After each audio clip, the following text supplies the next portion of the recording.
नमस्ते सदा वत्सले मातृभूमि। हम लोग चर्चा करने जा रहे हैं। इस समय हमारे देश में 2-3 विषय बहुत अच्छे चल रहे हैं। एक विषय बहुत अच्छे से मतलब है बहुत टॉप पर है। पहला विषय तो इस समय पहलगाम चल ही रहा है, इसमें कोई शक नहीं। पाकिस्तान के खिलाफ क्या-क्या भारत सरकार एक्शन ले रही है, उधर से क्या जवाबी कार्रवाई हो रही है, किस प्रकार से पाकिस्तान के लोग पाकिस्तान छोड़कर भाग रहे हैं। और इमरान खान का गिलमा हो गया, मतलब जेल के अंदर ही गिलमा हो गया, ये भी न्यूज़ खूब चली है। और पाकिस्तान किस प्रकार से घबराया हुआ है और कैसे पाकिस्तान के अधिकारी इस्तीफ़ा दे रहे हैं, भाग रहे हैं। तमाम जो उनके पॉलिटिशियन हैं वो वहाँ से भाग रहे हैं, जो सभ्य नागरिक जिनके पास धन हो सकता है, मतलब धन की जिनके पास व्यवस्था है वो लगातार वहाँ से जा रहे हैं। और भारत के अंदर भी किस प्रकार से पाकिस्तानी लोग हैं उनको सबको वापस किया जा रहा है, उधर से किसी को आने नहीं दिया जा रहा। कॉमर्शियल एक्टिविटी हमने बिल्कुल बंद कर दी है। हमने अपने पोर्ट पर कॉमर्शियल एक्टिविटी बंद कर दी है, हालांकि उन्होंने भी बंद की है। हमारा तुर्की के साथ इस समय कुछ गड़बड़ चल रही है। वहाँ पर एक बम, जब जैसे ही इसराइल में एक बम फूटा है, इसराइल के तेल अवीव में बम फूटने के बाद या कोई दूसरे स्थान में, जहाँ तक मैं मुझे याद आ रहा है तेल अवीव में अभी बम फूटा है आज ही, कल ही। और ये सब मतलब पूरे विश्व का परिदृश्य बड़ी तेजी से बदल रहा है, बड़ी तेजी से चल रहा है। ये एक हॉट इशू भारत का है। दूसरा हॉट इशू इससे पहले का था, वो था वक्फ। और वक्फ के मामले में एक आवाज ये भी आने लगी है कि ये जो वक्फ था वो उसको हम उठा ले जाते, उसको दबा ले जाते, उसको चला ले जाते और उसको पता नहीं क्या कर देते। ये सब कुछ हम उस समय करना चाहते थे या कर रहे थे। और वक़्फ़ तो हमारी है, जबकि मैंने कई बार एक्सप्लेन किया है कि अगर आप पाकिस्तान के कानूनों को पढ़ेंगे तो जो ज़मीन हमारे लोग वहाँ पर छोड़ कर आए हैं, सार्वजनिक संपत्ति छोड़ कर आए हैं, वो पाकिस्तान सरकार की हो गई। यहाँ पर भी जो ज़मीन वहाँ के लोग छोड़कर गए थे या सार्वजनिक पूजा स्थल उनके थे, वो भी भारत सरकार की ज़मीन हो गई। भारत सरकार ने उसको मैनेज करने के लिए वक्फ बोर्ड बना दिया, वक्फ एक्ट पास कर दिया और वक्फ बोर्ड बना दिया। काम अच्छा या बड़ा या देश के दुर्भाग्यशाली काम ये किया कि नेहरू जी ने मुसलमानों को ही, जिनकी ज़मीन खाली हुई थी, जिसके एवज में पाकिस्तान बना था, जो लोग यहाँ पर रह गए या जिनको यहाँ पर रोका गया या जो रुके यहाँ पर पॉलिसी बस कि भारत को दारुल इस्लाम बनाना है, उस समय जिन लोगों ने, मौलाना आज़ाद और उनके वंशजों ने या उनके साथियों ने जो दिमाग लगाया, जिन्ना ने उधर से दिमाग लगाया और ये सब कुछ हो गया। भारत में नेहरू लिया का समझौता हो गया, पंत मिर्जा समझौता हो गया, 1948 का जम्मू कश्मीर आधा उन्होंने कब्जा कर लिया, 65 का युद्ध सिर्फ इसलिए कर दिया क्योंकि भारत जो है वो चीन से युद्ध हार चुका था, 71 का युद्ध तो हम घुस गए। फिर उन्होंने डायरेक्ट इनडायरेक्ट युद्ध छेड़ना शुरू किया, भारत में चरमपंथ फैलाना शुरू किया और उनके दुर्भाग्य से 2014 में नरेंद्र मोदी जी की सरकार बन गई। 2014 में नरेंद्र मोदी जी की सरकार बनने का मतलब है पाकिस्तान धीरे धीरे करके पिछले 11 साल में किस स्थिति में आ गया, ये हम सबके ध्यान में आता है। हमको ये भी ध्यान में आता है कि चीन भी ट्रंप की सरकार बनने के बाद किस प्रकार से डिग्रेडेशन में आया, भारत से गलवान होने के बाद चीन को क्या झेलना पड़ा। और अब की स्थिति ये है कि पहलगाम के मामले में चीन शांत है, अदरवाइज चीन बिना बोले रहता नहीं। यूएस खुलकर सपोर्ट कर रहा है, इसराइल खुद खुलकर सपोर्ट कर रहा है, रशिया और विश्व के जितने बड़े कंट्री हैं खुलकर सपोर्ट कर रहे हैं। इस सपोर्ट के साथ-साथ भारत के विदेश मंत्री ने, मुझे लगता है पहली बार, भारत के विदेश मंत्री ने पहली बार इतनी पुख्ता बात कही है। उन्होंने कहा कि संबंध ऐसे नहीं चलते, संबंध दिखाने भी पड़ते हैं। यूरोप से हमारे संबंध, यूरोप को बताना पड़ेगा कि वो हमारे साथ हैं। यूरोप को ये सिद्ध करना पड़ेगा कि वो हमारे साथ हैं। ये भाषा वो भाषा है जो यूएस हमेशा से बोलता है।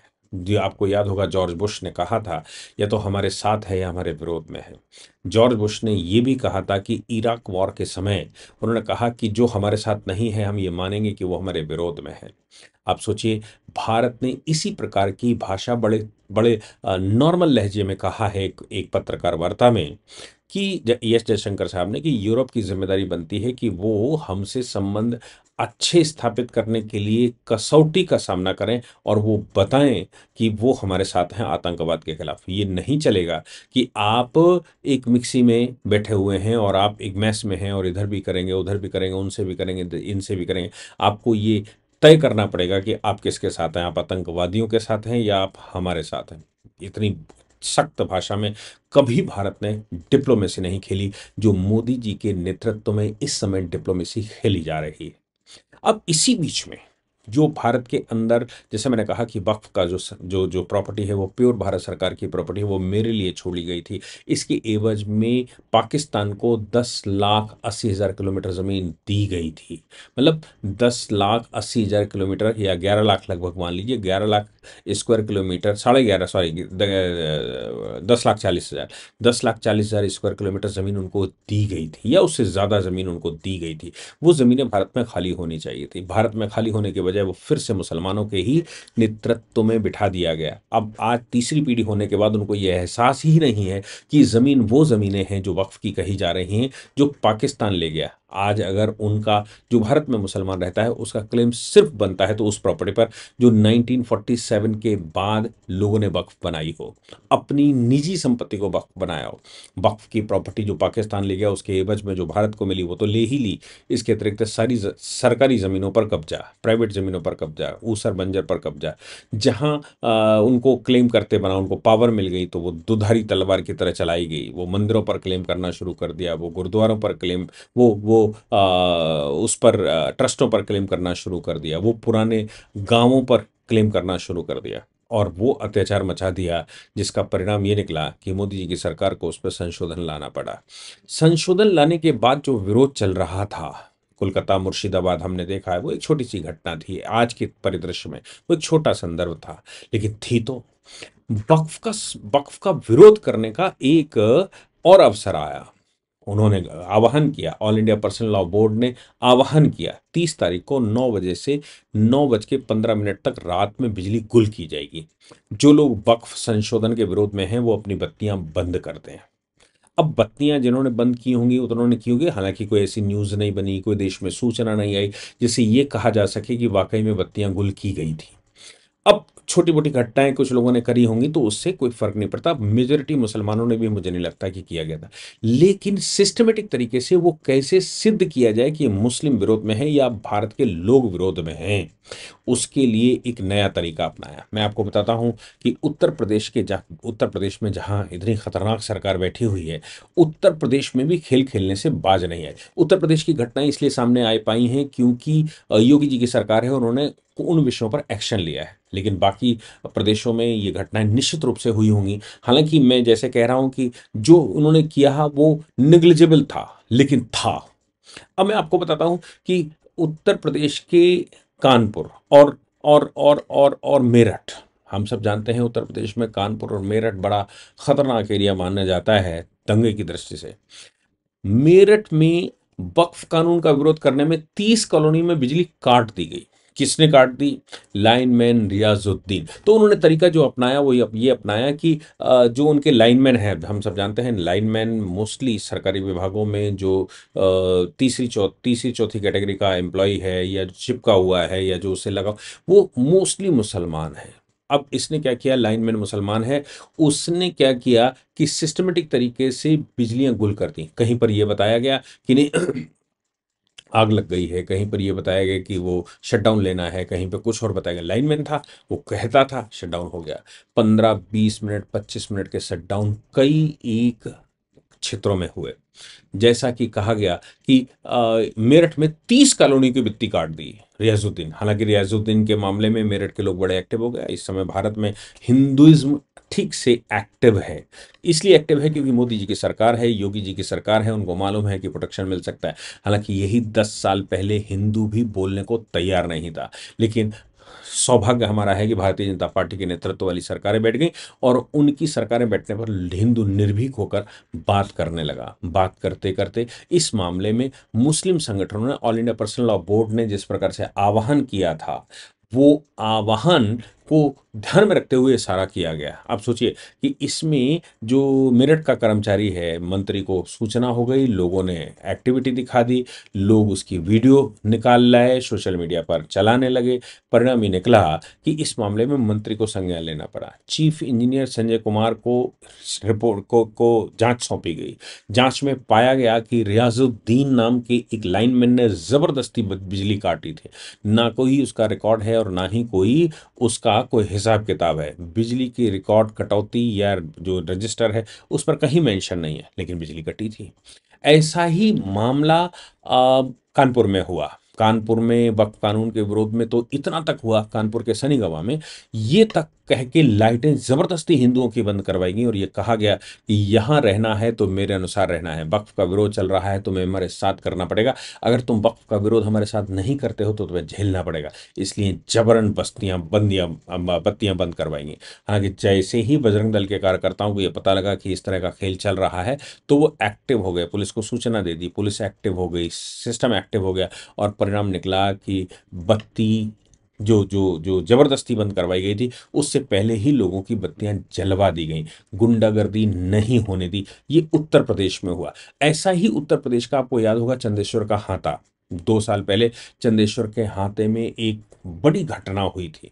ये सीएए का विरोध चल रहा था, चंदेश्वर के हाथे में एक बड़ा वर्ग सीएए का विरोध करते हुए मस्जिद से निकला और निकलने के बाद चंदेश्वर के हाथे में घुस गया। चंदेश्वर के हाथे को खत्म करने का प्रयास उस समय का था, इशारेबाजी हुई, पत्थर चले, बम चले, सब कुछ किया गया, क्योंकि वो मुस्लिम एरिया में अकेला एक हाथा है जो कि पूरे क्षेत्र में हिंदुओं का प्रतिनिधित्व करता है और 100-150 परिवार हैं, बहुत ज़्यादा परिवार नहीं है। तो उनका मानना ये है कि अगर ये चंदेश्वर का हाथा खत्म कर दिया जाता है तो पूरे क्षेत्र में एक क्षत्र मुस्लिम राज्य हो जाएगा। इसलिए चंदेश्वर का हाथे को खत्म करने के लिए प्रयास हुआ, लेकिन वहां के जाबाज बच्चों ने, 10-12 बच्चे ही उस समय थे क्योंकि लोग नौकरी पर गए हुए थे, उन्होंने डटकर मुकाबला किया। पीछे से पुलिस आई, योगी जी की सरकार थी और सारा मामला उस समय हैंड ओवर कर लिया गया। बच गए बच्चे। चंदेश्वर के हाथे क्षेत्र का जो लाइनमैन था उसने बिजली कटवा दी, उसने परेड और उधर का जो क्षेत्र है उसकी बिजली कटवा दी और बिजली कटवाने के बाद पता लगा कि नहीं भाई ये तो कोई शटडाउन इसलिए नहीं हुआ और कोई रजिस्टर में उसका आंकड़ा नहीं। कुछ कार्यकर्ताओं ने वहाँ के जो अधिकारी हैं अधिकारियों से बात की, अधिकारियों से बात करने के बाद अधिकारियों के भी संज्ञान में नहीं था कि वाकई में मामला क्या था। लाइनमैन मुसलमान था, उसने बिजली काटी गई। जब रजिस्टर चेक करा गया तो उस पर कहीं चढ़ा नहीं है, जब उनकी जो जो बुक मेंटेन होती है उस पर कहीं है नहीं, जो ऑटोमेटिक सिस्टम होते हैं उस पर ये तो है कि लाइन कटी है, लेकिन ये नहीं है कि लाइन क्यों कटी। लाइन फ़ोन जो करता है उसका नाम एंट्री की जाती है, उसका से ऑटोमेटिक सिस्टम से चलता है, फिर उस पर कार्रवाई होती है। लेकिन कुछ लोगों ने, उनका कहना है कुछ लोगों ने फ़ोन करके ये बताया कि साहब वहाँ आग लग गई है। आग लगने की घटना सूचना जब कंट्रोल रूम में दी गई तो कंट्रोल रूम का पहला रिएक्शन ये होता है कि वो लाइन काट देता है, क्योंकि घटना सही हो या गलत हो लाइन काटने में कोई बुराई नहीं। उन्होंने लाइन काट दी। लाइन काटने के बाद वो 9:27 पर, 8:58 पर लाइट काटेगी, 9:27 पर लाइन दोबारा जोड़ देगी और पता लगा कि वहां कुछ हुआ ही नहीं। किसके कहने पर? वो रियाजुद्दीन जैसे एक व्यक्ति के कहने पर, जो लाइनमैन था, उसने ये सूचना दी और कंट्रोल रूम में काट दी। कार्यकर्ताओं ने अधिकारियों से पूछा क्या क्या केस को भी सहयोग कर रहा है, कानपुर इलेक्ट्रिसिटी जो जो और वो है संगठन है, क्या वो भी सहयोग कर रहा है वक्फ संशोधन बिल के विरोध में उन लोगों का जो all India personal law board से हैं? उन्होंने कहा नहीं, ऐसा नहीं कर रहा है। पता लगा कि मामला रफा दफा करने के लिए भी अधिकारी एक्टिव हो गए हैं। अधिकारियों को खुद नहीं पता, लेकिन ऐसा मेरठ में नहीं हुआ। मेरठ में कार्रवाई हुई, वो व्यक्ति निपटाया गया और उसका संज्ञान लिया गया। मुझे लगता है कि ये जो वक्फ का या कोई भी विषय है, सरकारी दफ्तरों में जो जिहादी मानसिकता के लोग घुस गए हैं, उन हर एक जगह पर, चकेरी के बाहर, चकेरी से मतलब है कि कंटोनमेंट बोर्ड के बाहर जहां आर्मी रहती है उसके बाहर, जहां से हमारे एरोप्लेन उड़ते हैं, फाइटर जेट्स उड़ते हैं, उनके चारों ओर बस्तियां बसा ली गई हैं। ये कहीं बड़ी साजिश का परिणाम तो नहीं है। पुराने वाले जितने भी हाईवेज हैं सारे मुसलमानों ने खरीद लिए थे, कहीं बड़ी साजिश का हिस्सा तो नहीं है। सौभाग्य हमारा है कि 2014 में नरेंद्र मोदी जी की सरकार बन गई और जो फाइटर जेट हम उड़ाने के लिए जहां से उड़ाते थे वहां पर जो मुस्लिम बस्तियां थी जो डिस्टर्बेंस कर सकती थी, उसके बजाय एक्सप्रेसवे का फॉर्मूला आ गया। एक्सप्रेसवे पर फाइटर जेट उड़ाने की प्रैक्टिस की जाती है। अभी 2 दिन पहले भी यमुना एक्सप्रेसवे और लखनऊ एक्सप्रेसवे पर सरकार ने या एयरफोर्स ने प्रैक्टिस की कि क्या हम यहाँ पट्टी का इस्तेमाल कर सकते हैं जो एक्सप्रेसवे बने हुए हैं। वो इसलिए और इम्पॉर्टेंट हैं क्योंकि उन जगहों पर जहाँ पर एयरफोर्स के स्टेशंस हैं उस जगह सारे जिहादियों ने अगर कब्जा करके रखे हैं तो वो डिस्टर्बेंस कर सकते हैं। ये सब कुछ कोई बड़ी साजिश का हिस्सा लगता है। इसकी सबसे बड़ी समस्या, हम बच्चे पैदा नहीं कर रहे हैं, और बच्चे ना पैदा करना, देखिए मैं आपको बताता हूँ, आप कलेक्टर हो जाइए, आप सेक्रेटरी हो जाइए, प्रधानमंत्री हो जाइए, राष्ट्रपति हो जाइए, कुछ भी हो जाइए, लेकिन अगर आपके पास आबादी नहीं है तो कश्मीर होकर रहोगे। आबादी नहीं है तो केरला के हालात झेलने पड़ेंगे। आबादी नहीं है तो बंगाल झेलना पड़ेगा। याद रखिएगा, ये झेलना ही पड़ेगा। इसलिए आबादी बहुत ज़रूरी है। भूल जाइए कि कहाँ जा रहा है देश, मोदी जी कर लेंगे, लेकिन ये बात याद रखने की, जब सरवाइव करोगे तो इस आबादी बच्चे कम होने का लाभ मिलेगा। जब सरवाइव ही नहीं करोगे तो क्या ये गणित लगा कर रहे हो? कौन सी गणित लगा रहे हैं? हमें सर्वाइवल की लड़ाई है आज की तारीख में, उस लड़ाई को जीतना है। ये सब कुछ इसलिए हो रहा है क्योंकि आबादी उनकी बहुत तेजी से बढ़ रही है, और वो हर एक डिपार्टमेंट में घुस रहे हैं। उस डिपार्टमेंट में चूंकि पढ़ना लिखना तो स्वभाव में क्या संसाधन ही नहीं है, तो उस हर जगह पर घुसते हैं जहां वो की पॉइंट पर काम करता है। वो बिजली काट सकता है, वो और बहुत सारे काम कर सकता है, क्योंकि वो वहाँ काम कर रहा है। हर एक डिपार्टमेंट को ये सोचना पड़ेगा। हर एक उस दुकानदार को जिसने किसी जिहादी को अपने पास रखा हुआ है, समझ लीजिए वो आपसे काम सीख रहा है, कल को मस्जिद उसको फंडिंग करेगी और आपके काम को तोड़कर वो चला जाएगा।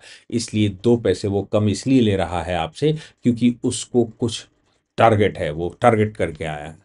मैंने बहुत सारी मार्केटें देखी हैं जो पूरी की पूरी खत्म हो गई। क्यों खत्म हो गई? क्योंकि पहले सस्ती लेबर रखी गई, फिर उस लेबर ने ही वो दुकान खरीद ली, या उसने इतना अत्याचार किया कि दुकानें छोड़कर, मार्केट छोड़कर जाना पड़ा। आबादी का खेल है। ये सोचना विचारना हमारा काम है। जय हिंद, जय भारत, वंदे मातरम।